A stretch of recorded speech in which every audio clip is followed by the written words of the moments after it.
Helicopter in there. Oh, Uh, g'day. Welcome back to the show. How are you going, man?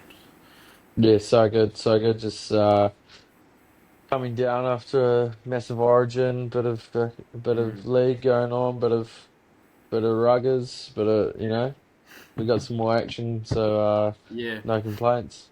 yeah. Everything's kind of starting up again, which is good for podcast shows like ours and things like that. Yeah, Um, good for the aura farming. Yeah, yeah. All right. Well, I've just got a very good for the aura farming. Um, I've just got a fan mail which I think could segue us into a potential episode if you don't mind.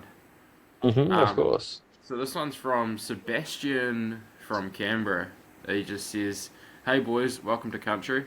Just wondering if you can give me a top eight prediction now. We are a decent way through the NRL season. Really liking what the Raiders are doing, particularly the Torres Strait Island left centre. Who can stop him? So what do you think about that? Do you want to do an NRL top eight? Yeah, of course you can. Yeah, it seems very targeted from Sebastian from Canberra. Yeah, well, Yeah, at least it's nice that he's welcomed us to country though, which is cool. yeah. Yeah, no, that's always respectful. I think now we can say whatever we want on the topic because we have been welcomed. Yeah, yeah. Um, so with that, how do you want to do this? Do you want to just go through one, one, two, two, three, three, or start Yeah, at we'll eight, go one or one. yeah? Yeah, one one Start at two. the top. Yeah, All yeah. right, you can go then when you're ready, man. I'll go after But you. we're starting at the top or the bottom. No, I can start at the top. Yeah, start at the top. Why not? I reckon my minor premiers are going to be the Canberra Raiders. I'm Mm, going to agree with Sebastian Neanderthal there. And I just think with their run home, it's pretty favourable run home. I think they maybe only have two pretty tough games in there. Already got like a little bit of distance on some of the other teams as well. Yeah, I'm backing them in. yeah, yeah. No, funny you say that because I'm going to say the Canberra Raiders for the minor premiership too. I just think they're yeah they've been pretty lucky with health as well. Haven't had too many injuries. They're going really well. They've got an easy draw. Best pack in the game. So yeah, I can see them definitely finishing top. Yep. Next I've gone for the Melbourne Storm. Um, I just think they're one of those teams that is just going to peak at the right time. I think they'll get pretty close to maybe pushing for that minor prem, but yeah, I think they might just fall a little bit short. Yeah, yeah. No, I've got them at two as well. Similar kind of reasons to what you say. I just think they always kind of time their run, and they'll obviously be trying to time it more towards the end of the playoffs as opposed to the regular season. But they're obviously pretty heavily impacted by Origin and things like that. So I think that's probably why they're maybe a few points short of what they could be. But I can't see I can't see the teams we'll probably talk about soon getting Yeah, being able to catch them. So yeah. absolutely. Next, I've gone a bit controversial, but I've gone for the Broncos at three. Mm, Um, I just reckon they're gonna start to have all their players hit um, like their peak. They're all starting to play with a bit more confidence, and it's kind of still looking a little bit clunky, but they've got all their players coming back now. I reckon all their tough kind of work that they did in the preseason will kind of pay off at this time of the year. So I'm mm. expecting a bit of a run home from them here. Yeah, yeah. No, I see. I don't mind it. But I'm hoping the teams in the top four have got just enough of a gap. But we'll see. Because Yeah. but yeah, I've gone the doggies at three. They've definitely dropped off, and I don't know if I'm not sure how they're going to go in the playoffs. I actually think it's crazy if they do go away from the Sexton Burton halves pairing. I think they just need to leave that. It's obviously worked for them all year. Mm. Galvin comes in big noting, but I just think they've got to leave him out of there. Um, and we saw that last week. But yeah, I've got them to just do enough to stay at three. Yeah. I've got them at four. I just think the Galvin thing's really disrupted the team, and it was kind of Mm, always going to happen. when you've got a good formula, got a Yeah, good formula going.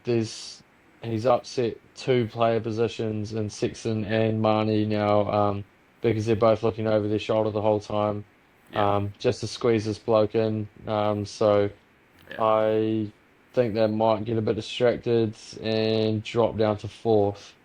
Mm. Yeah, it's you're quite right. It's actually crazy. Like, it's not even the fact that it's just the fact that because they've obviously signed him and there was so much media coverage and things on the Lockie Golden saga. They obviously feel like they have to at least have him in the 17. So they've Mm, got him in the 14. Whereas he's kind of the sort of player you either start or you don't play. I reckon. yeah, But they don't want to start him. But he's not actually a good 14. I don't think. So no, it's just a cock up really from them. They should have just signed him for yeah. next year. Especially But considering what's on their bench as well. They've already got four yeah, utilities on their exactly. bench. Yeah. They've No, got I think it's a Man, Bailey, Hayward, and him. They've only yeah. got one like out and out, so it's an Yeah. interesting one. I think it's a total balls up from them, but anyway. Um, so happens when you have a bunch of issues. Warriors at four for me. It's obviously concerning some of the recent form and the injuries, but I'm just hoping we can hold on to four. I think Tanner Boyd is a good. He offers something different, so I'm hoping that we can still do okay with him. He's definitely not Metcalf, Yeah, and I can't see us winning the comp now, unfortunately, whereas I kind of could with Metcalf. But yeah, hopefully hold on to four, which would be significant. I think they kind of need to if they're going to make some sort of a run in the playoffs. I think if they fall out of that top four, they're going to be in trouble. yeah, yeah. I've got us at five. I just think still at home will be too good for most teams, and I think Yeah. like you say, Tanner Boyd's actually been doing pretty well in New South Wales Cup. So I know it's a different standard of play, but hopefully he can even just bring half of that to this team and Mm, steer us around and yeah, I don't know. I reckon we'll slot in at fifth, just miss out on the four. mm. Fifth for me is Penrith. I just think they're coming good now, which is scary for everyone. But yeah, I can just see them getting some real good form towards the back end of the comp and falling about there. So yeah, Yeah, yeah. No, I got them at six.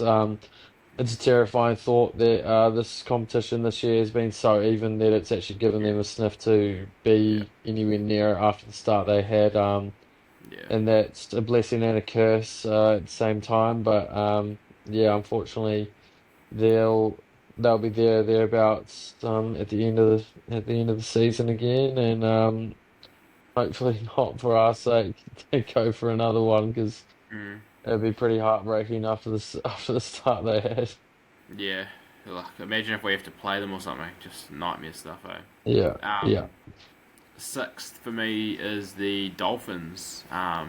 I think they're about there at the moment. I just think they're a good enough side to kind of keep doing what they're doing. So with Isaac Katoa running the ship and just a really good, like maybe the best back line I reckon in the comp, it'd be up there anyway, and some really strong middles too. yeah. Just good side. So yeah, I've got them sixth. Yeah, no, I've got them coming in at seventh. Like you say, just their back line is incredible and it makes up for they're very heavily depleted in their middles and Yeah, their forwards at the moment. So I think if a few of those start to come back towards the end of the year as well. Um, but yeah, even these guys that are filling in, like your Kurt Donahues of the world and stuff, yeah, are just really nice players and really expressing themselves with this platform. So yeah, I can see them keep going on the back of Izzy Cardor. yeah, yeah. For me, seven Broncos. I know what you're saying about them, and it certainly wouldn't surprise me if they jumped into the top four. But I just think they've got a few players they've got quite a lot of Origin representation, and a few of them are carrying knocks like Payne Haas and things like that. So I can see them potentially, I don't know, giving those guys a bit of a rest or having to give them a few weeks, like a Carrigan Haas, over this next little period. And I can just see Mm, them dropping a couple of games potentially, but they'll definitely yeah, be in it there. is So Madge though. It is Madge yeah, who'll probably still play them.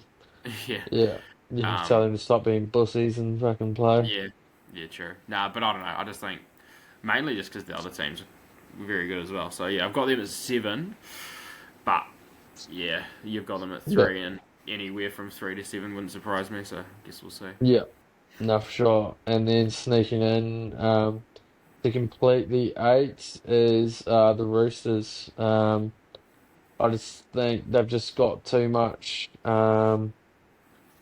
talent to kind of you see like with their games that see can score a shitload of points. It'll just be Mm, about their defense. Now that they've got all their players back for the rest of the season, and they're not having to put these kind of like reserve grade hybrid teams out there.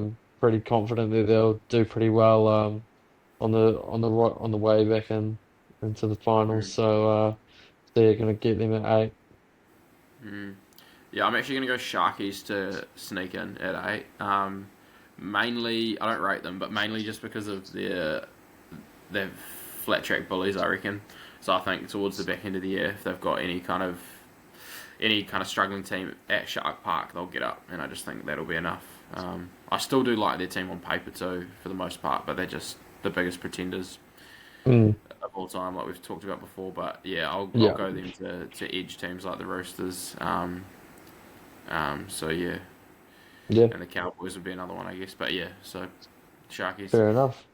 No, Yeah. absolutely. Well, that's the top eight. I've just got a scenario and that came Okay. uh just recently through the text weapon. It's from Yeah. a formerly from Brisbane, now from North Queensland. He says, in recent days, um, we've seen that there's levels to this game called rugby league. He says, is it harder? He says, in your boy's opinion, is it harder to win four premierships in a row with a flat track bully team or win one Wally Lewis medal after only starting two games? Hmm. I like what you've done there. Thank you, Tommy from North Queensland. Mm, Um, Look, I don't want to be too reactionary. Like I think what Cleary did at the Penrith pretty crazy. The four mm, premierships, and he has been the main guy behind that. But yeah, I think it just shows that when you play, he's obviously so comfortable in that Penrith system, but away from mm, that system in an arena where everyone's elite, he yeah, hasn't been able to hack it. And I think there's Tommy Dearden's got the mentality. I think a bit of a killer mentality. So pretty impressive yeah, what he did after the two games. yeah. But yeah, I'll So say you're it's still. saying Tommy's more impressive? Yeah. I think Tommy Dearden is a hard one. I like it. Nah, it's four premierships, but big shout out to Tommy Dearden because if I was picking a Mm, rep side, I'm picking Dearden over Cleary any day of the week. But if I'm yeah, building an NRL side, I'm picking Cleary. So yeah, it's just a weird one, eh? yeah, yeah. No, I completely get you. Yeah, it is a tough one. I think the way that you see the Panthers try their system in the Origin arena shows that they're Mm, actually just a really good system for finding out like flogs in mm, first grade teams. Like yeah, they'll bully like the weakest yeah, person. They'll bully a New South Wales Cup player that's in a team. Like I yeah, reckon they're good for exploiting that. But then when everyone's on the same playing field, yeah, that's where Tommy Dearden's yeah, already outclassed Nathan Cleary. He's got a better resume yeah. in the arena already. So food for thought, Mm. isn't it? No, it is. It's real interesting, eh? Obviously, given Yeah. it a lot of thought the last few days. I've just got a little scenario for you too that I've just thought about. Then, who do you think? Well, it's not even really a scenario, but who do you think would be a better Origin coach for New South Wales? Do you think Laurie Daly, after multiple failures and then Literally getting that go for chance? anyone else. Yeah. Oh, well, the other option was us two running the joint. Oh, yeah, definitely has to. Yeah. Look, all that Laurie Daly can do is Lozzle's locked on Yeah, bloody Matty John show. yeah, And he was pretty useless at that anyway. So yeah, yeah, I think if we were running the cutter for them, I think it would be pretty simple. I don't know how it took New South Wales 80 minutes to even put a grubber yeah. in behind the Russian All defense, right. but yeah, I think even I could see that from Yeah, yeah. I know it's So incredible. Like he's a nice guy, and I don't want to bully him just because he looks like Squidward off the SpongeBob SquarePants. But fuck yeah, you me, don't want to like bully him, but you'll just say something like that, but that's okay. um, but he was the worst New South Wales coach of all time. And like, how do you give him another go? We're just gonna forget because Mm, it's been like 7 years. What the fuck was the yeah, point of him about? But anyway, I yeah. think it's just funny. The fact that Miles Billy there, a bunch Slater's of Aucklanders. What's gone that? 3 out of the fact that Billy Slater's gone 3 out of 4 Yeah, series with at the 30 team years old. discrepancies. Yeah, no, but Yeah. the team discrepancies at the Oh, moment is pretty insane. yeah. Oh, on Like, paper, it's not even a yeah, contest. Yeah. yeah, yeah. Yeah, it's ridiculous. So, nah, but it's good. I guess. I mean, you know where I stand with it. I don't like either team. I look at it Mm, as, New South Wales are a bunch of Aucklanders and Queenslanders are a bunch of Cantabs. So yeah, yeah, fuck them both. But yeah, the yeah. Queensland spirit's a thing, man. So fair play to them. Absolutely, it is. And thank you, Tommy, for that question for Yeah. raising raising that issue. Mm. Alrighty. We'll call it there, and we'll see you in the next one, New Zealand.